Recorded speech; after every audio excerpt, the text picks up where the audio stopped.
Bonjour à toutes et à tous, cette vidéo est extrêmement en retard. Si vous voulez plus de détails sur ce qui se passe derrière l'écran, je vous invite à aller en description, étant donné que je ne vais pas traiter dans cette vidéo, car elle est déjà bien assez dense. En effet, l'hiver 2021 fait partie des meilleures saisons d'animé qui nous étaient données de vivre, et pour moi elle a été bien remplie. J'ai regardé 17 œuvres, soit une de plus que pour la saison d'automne 2020, et ce sera l'une des dernières fois que j'en regarde autant. Plus de détails en fin de vidéo. Bref, bonjour à toutes et à tous, bienvenue dans ma vidéo review des animés de l'hiver 2021. Sans spoilers bien évidemment, bonne vidéo.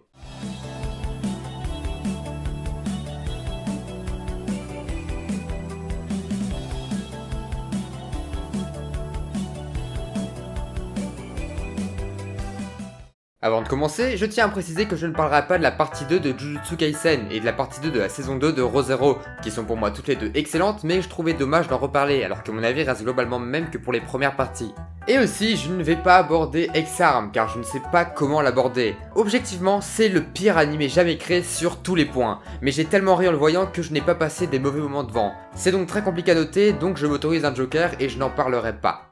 Ora Isekai Picnic est un animé qui m'avait particulièrement subjugué grâce à son premier épisode. Une ambiance pesante et mystérieuse avec de très beaux panoramiques et une bande-son excellente. L'anime avait charmé. Malheureusement, c'est ma plus grosse déception de la saison, car l'anime n'a fait que me décevoir, si bien qu'à partir du moment où ils ont mis des chats ninja, j'ai dû me forcer pour le finir. Un autre animé qui m'avait subjugué à ses débuts, c'est The Promised Neverland, qui, après une première saison d'une qualité plutôt remarquable, revient avec une seconde saison qui, on peut le dire, a fait beaucoup parler d'elle, mais surtout en mal. Et ce n'est pas pour rien, même sans avoir lu le manga, j'ai pas du tout aimé. C'est long et à la fois très rushé, l'anime veut faire rentrer trop de chapitres en 12 épisodes, ce qui fait que ça déborde, du coup on bourre et on finit par faire rentrer plusieurs tomes dans un diaporama d'1 minute à la fin, ce qui enlève toute la saveur à la scène finale car elle n'a plus aucun sens. Bref, cette saison 2 est une véritable catastrophe. Pour continuer, je pourrais vous parler de Ore Daike Aiero Kakushi Dungeon, un petit animé fantasy sympathique avec un harem, mais je préfère me concentrer sur un sujet bien plus rebutant, Kumo Desuga Nanika. Cet isekai est assez original et m'attirait beaucoup, c'était pas tous les jours qu'on voit une jeune fille se faire réincarner en araignée. Araignée au passage en 3D irréprochable, ce qui n'est pas le cas de tout le monde, mais j'ai pas tellement envie d'en parler. Je vais plutôt me concentrer sur deux défauts majeurs. Le premier est très simple et vous allez le constater grâce à un extrait de 5 secondes. C'est ta fréquence vocale le problème.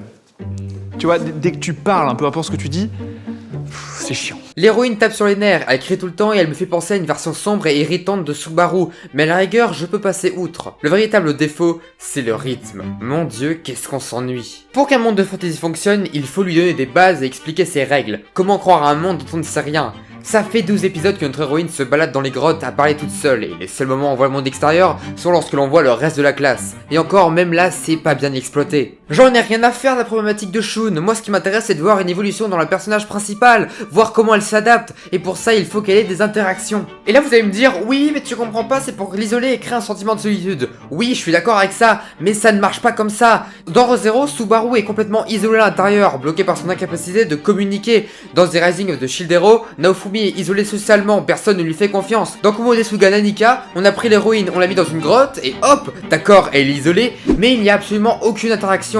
On s'emmerde, je m'emmerde, et je vais m'arrêter là et attaquer mon top 10 parce que j'ai écrit une demi-page de script où je m'énerve sur un animé qui n'est pourtant pas si mauvais, mais qui est juste terriblement mal exécuté.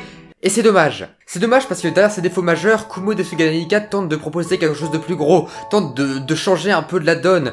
Et oui, dans un sens ça marche, suivre une araignée c'est assez intéressant, c'est ingénieux et ça montre des nouvelles facettes. C'est juste dommage que ce soit mal fait. Après, dans l'épisode 12, elle est sortie de la grotte, donc je me demande bien ce qu'ils vont pouvoir faire.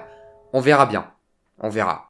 Bon du coup, en 10ème position, oublions les combats épiques, les isekai bancals ou les perles cachées, on s'aventure dans un terrain connu et calme, Yorokamp.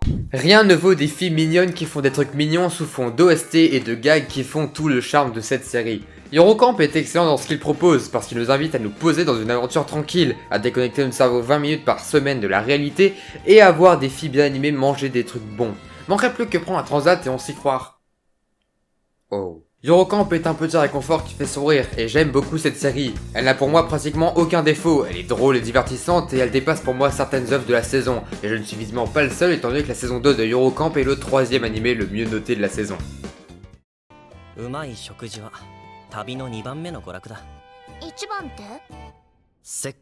Redo of Filler, oh mon dieu, est mon 9ème animé préféré de la saison. Pour ceux qui sont passés à côté, Redo of Filler est un animé, à la limite de la pornographie, et c'est une série que j'avais commencé, puis que j'ai drop épisode 4, et que j'ai repris, puis que j'ai fini. Red Filler est une série à l'éthique horrible, aux personnages cruels, violents et malsains, et n'est en aucun cas une série qui doit être vue par tout le monde. C'est d'ailleurs ce qui me choque le plus avec cette série, non pas son contenu, mais sa facilité d'accessibilité. Pour moi, elle n'a rien à faire sur des sites normaux. Mais par contre, si on passe outre les actes explicites, d'une violence et d'une cruauté sans pareil, Red Filler n'est pas une si mauvaise série.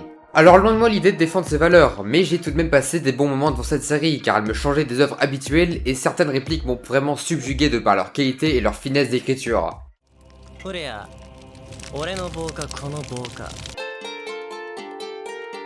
En prenant Red Filler par le prisme du nanar et en se cachant derrière le fait que ce n'est qu'une fiction, on peut apprécier légèrement la série comme j'ai pu le faire. Et pour preuve, elle est en 9ème position, ce qui fait que...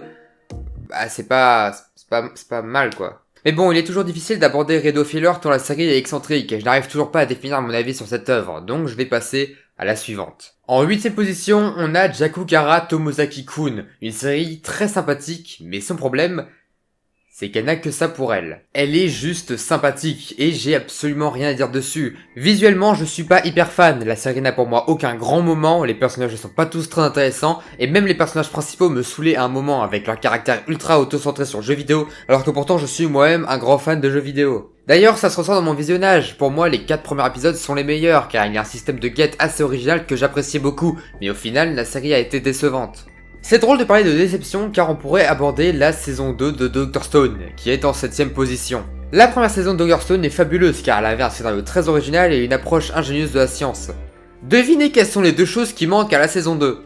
Alors j'exagère un peu, on a encore de la science, mais j'ai l'impression qu'elle fait partie de l'arrière-plan alors qu'elle est censée être au cœur de l'histoire. Je veux dire, dans la saison 1, on a un véritable sentiment de progression, d'aventure et de recherche. Dans la saison 2, il te donne une explication, puis 3 minutes de diaporama et hop, on a un tank. Tout se passe beaucoup trop bien et beaucoup trop facilement. Et pour vous expliquer cela, je vais devoir spoiler un coup, donc je vous invite à aller au timecode si vous n'avez pas vu la série. C'est bon, vous êtes partis? Alors, globalement, à la fin de la grosse bagarre, Ukyo se prend une flèche, ce qui met fin à la célébration. Et il y a du sang, le choc est violent et on a l'occasion de faire une grosse scène émotionnelle.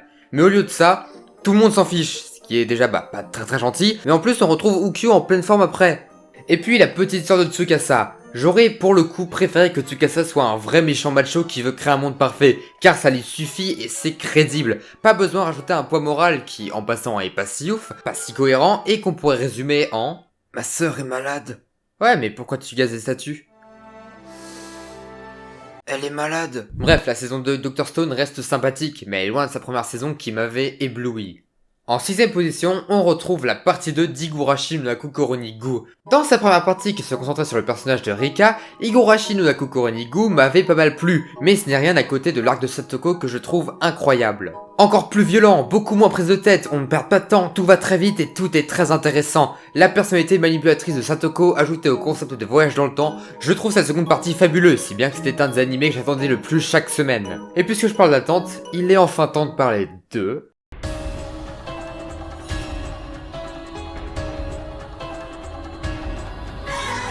La saison 4 de Shingeki no Kyojin, l'attaque des titans, véritable bond de la saison, et pourtant qu'en 5ème position. Que les jeux soient clairs, cette saison 4 est un véritable chef-d'œuvre. Le développement d'Eren qui passe en antagoniste, la mise en scène impressionnante à chaque épisode, la 3D qui, même si elle perturbe au début, se révèle excellente, les moments tous plus fous les uns que les autres, et la putain de scène dans ce putain de dirigeable, cette scène est riche en émotions et il faut être objectif quelques minutes. Oui, le changement studio fait bizarre, mais Shingeki no Kyojin est pour moi le meilleur animé de la décennie, donc il est évident que sa dernière saison est bien placée dans le top. Cela dit, elle n'est qu'en 5ème position pour une raison très simple.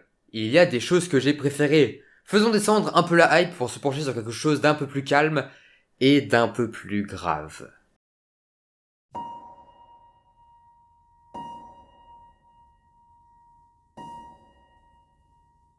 Chaque saison possède sa pépite, une œuvre sortie de nulle part mais qui fait énormément parler d'elle, et dans le cas de l'hiver 2021, il est clair que Wonder X Priority occupe cette place. Wonder X Priority est une œuvre qui se base beaucoup sur les émotions et la sensibilité des spectateurs. C'est une œuvre qui n'hésite pas à aborder des sujets forts et violents, sans pincettes ni filtres, un peu comme l'avait fait Madoka Magica en 2011. C'est un peu la relève des Magical Girls violentes et psychologiques, le genre d'animé qui force des petites filles à combattre leurs démons sous fond de bonnes animations, et ça fait du bien de voir que c'est aussi bien exécuté. Wonder X Priority n'en fait pas des caisses, ne fait pas du violent pour faire du violent, et pour dire, les filles ne sont jamais réellement mises en danger. La question n'est pas de savoir si elles vont mourir, mais si elles vont tenir psychologiquement ou au contraire craquer et se retrouver un jour face à elles-mêmes. De plus, le scénario est porté par le travail impressionnant du studio Cloverworks. Les combats sont à couper le souffle, les effets sont splendides et la mise en scène est irréprochable. Et dans ce genre de série très sensorielle, une mise en scène réussie est primordiale pour un confort de visionnage. Et là, dans le cas, c'est parfaitement bien fait. Wonder X Priority est la perle de la saison. Elle fait réfléchir et elle est bien au-dessus de la majorité des œuvres qui sont sorties. Je suis absolument ravi de l'avoir découverte. On aborde le podium et je vais commencer en disant quelque chose. J'adore les romances. Il était donc évident que Horimiya allait se trouver haut dans le classement. Cette romance est le petit échappatoire de la saison. Elle te fait sourire, te fait rire, te détend et te permet de faire une pause entre toutes les grosses claques que tu te prends. À l'instar de Tony Kakukawai, fini les romances de tentatives désespérées. On va juste suivre la vie de couple entre Ori et Miyamura, et pourtant c'est loin d'être inintéressant. On a un casting varié qui se complète comme les pièces d'un puzzle auquel on aimerait s'imbriquer, dont les personnages sont attachants et identifiables, malgré leurs archétypes. Le seul défaut que je trouverais, c'est peut-être son manque d'éléments dramatiques, mais même là la série a réussi à parfois me surprendre. Cette série arrive à dépasser son cadre de fiction tant les relations et les pensées des personnages sont crédibles. On peut ajouter à la liste l'animation une fois de plus irréprochable de Cloverworks qui nous offre un jeu de couleurs d'une beauté absolument subjugante et qui est pour moi une des raisons à elle seule de regarder l'animé. J'aime beaucoup Horimiya, ce petit échappatoire qui m'a permis de sourire pendant cet hiver et qui m'a réchauffé à chaque épisode pendant que parfois, de l'autre côté de la prairie, le temps était pluvieux.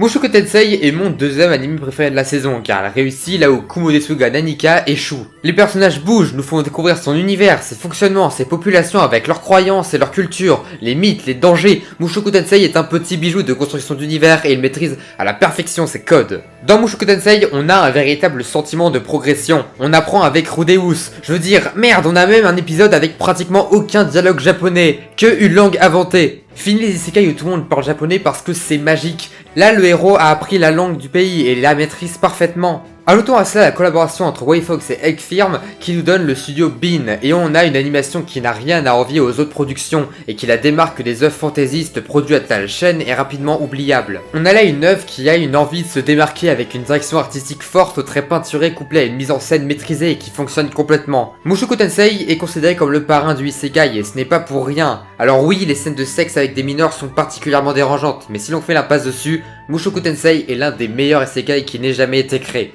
Et pourtant, malgré tout ce que j'ai dit, il n'est qu'en deuxième position. Mais du coup, qu'est-ce qu'il y a en premier? Est-ce que c'est la suite de Moi quand je me regarde en slime? Ou alors Skate the Infinity pour ses magnifiques cuts du studio Bone? Ou même Kemono JN pour son ambiance? Et bah aucun des trois, parce que comme je l'ai dit plus tôt, j'adore les romances. Et lorsque l'on cherche une romance de l'hiver 2021, il y en a une qui vient tout de suite en tête.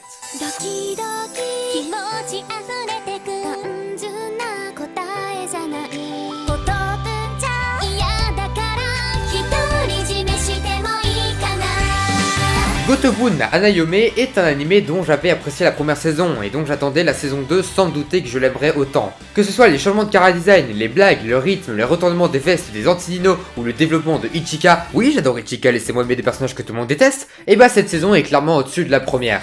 Alors oui, parfois c'est un peu rushé, parfois t'as des infos qui sortent un peu nulle part, ou au contraire des idées intéressantes mais qui ne sont pas assez explorées. La série a quelques défauts, mais elle est pour moi une des meilleures comédies romantiques qui m'est donné de voir, et j'irai bien évidemment lire le manga, notamment pour me faire mon propre avis sur Yotsuba, parce que, pauvre Yotsuba, elle a vraiment pas eu de chance, elle s'est fait complètement délaisser. Par contre, Itsuki, elle, on s'en bat vraiment les couilles.